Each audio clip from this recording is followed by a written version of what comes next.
হিমাচলম temple ঘোরার পর আমরা বেরিয়ে পড়লাম ঋষিকণ্ঠা বিচের উদ্দেশ্যে। আগের দিন একটা বিচ তো ঘোরা হয়েছে, পাশাপাশি ভাইজ্যাকে আর একটা বিচ রয়েছে, সেটা হচ্ছে ঋষিকণ্ঠা বিচ। বলো বক্তব্য বলো আগে, কেনাকাটি পরে।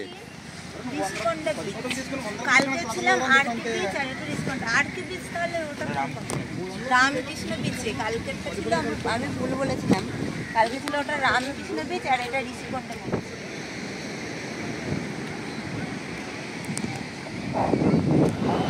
আরকে বিচে সবাই বেশিরভাগ ঘুরতে যায়, আর এই বিচটায় সবাই চান করে। এখানে বেশিরভাগ সবাই চান করতে যায়।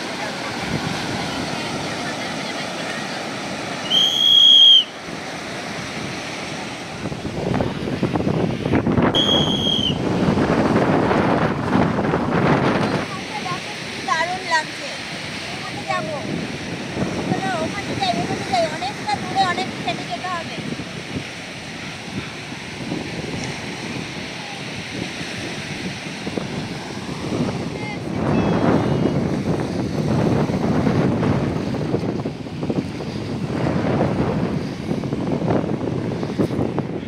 সত্যি কথা বলতে ভাইজ্যাকে এসে এই দুটো বিচ ঘুরলেই পয়সা উসুল। এত অপূর্ব জায়গা, আর পাহাড় আর সমুদ্র একসাথে মিলে যে দৃশ্য, আর এখানে প্রচুর রিলস, প্রচুর ছবি তুলেছি। অসাধারণ জায়গা, এখানে আসলে আর যেতেই ইচ্ছে করবে না, সারাদিন মনে হবে এই বিচের ধারেই বসে থাকে। আমার মা আসার সময় বলেছিল সমুদ্রের একটু নীল জল বোতলে ভরে নিয়ে আসবি আমার জন্য, কিন্তু বোতলে ভরলে কি আর সেই জল নীল থাকে?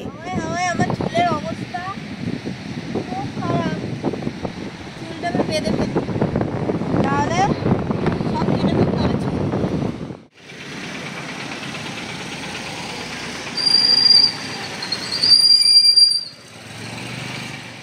বিচে ঢোকার সময় দেখছিলাম এই দোকানগুলো, আর দিলীপ তখনই বলছে এখন কিনতে হবে না, আগে ঘুরে নাও। তারপর যেই ঘোরা হলো অমনি দোকানের ভেতর ঢুকে গেলাম কিছু নেওয়ার জন্য, কিন্তু এত দাম কিছুই নিলাম না। একটা গেঞ্জি নিজের মন রাখার জন্য শুধু নিলাম। তারপরে প্রচুর তেষ্টা পাচ্ছিল, উল্টোপাল্টা কিছু না খেয়ে টক খেতে ইচ্ছা করছিল, আর এই ফুচকা দেখে আর লোভ সামলানো গেল না। এখানে একটু ফুচকা খেলাম, ফুচকাটা দারুণ ছিল।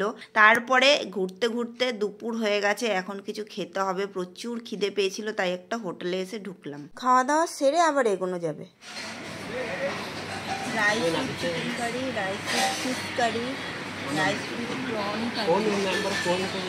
আমরা না বিরিয়ানি খাবো বলে খুঁজছি, দেখছি আছে নাকি biryani. Egg biryani, egg biryani, chicken biryani.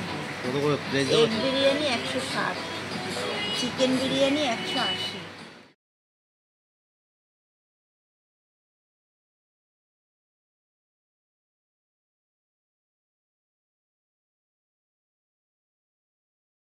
এখানে বিরিয়ানির প্রচুর দাম, দেখলাম পোষালো না, তাই জন্য একটা ভেজ থালি মানে ভেজ বিরিয়ানি অর্ডার করলাম। ভেজ বিরিয়ানির সাথে কি দিয়েছে দেখো, বেগুনের একটা তরকারি আর রায়তা। উল্টোপাল্টা বিরিয়ানি না খেয়ে ইচ্ছা আছে বাম্বু বিরিয়ানিটা খাবো, ওটা এখানে নেই।